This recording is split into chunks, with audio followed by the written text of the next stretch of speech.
শপথ করিতেছি যে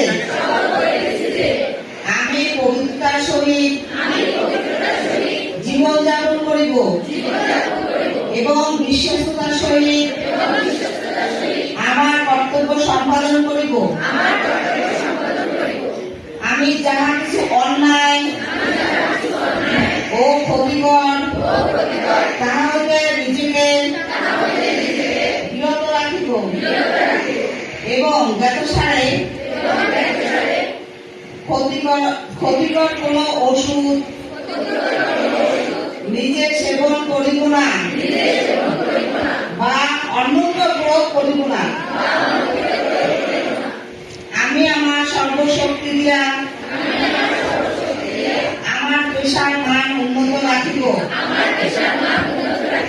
এবং কার্য উপলক্ষে যে সমস্ত ব্যক্তিগত ও পারিবারিক বিষয় জানিতে পারিব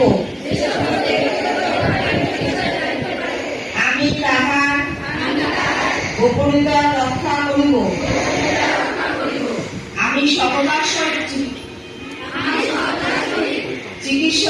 চিকিৎসককে তাহার কার্যে সহযোগিতা করিব এবং আমার সেবায় রোগীদের কল্যাণে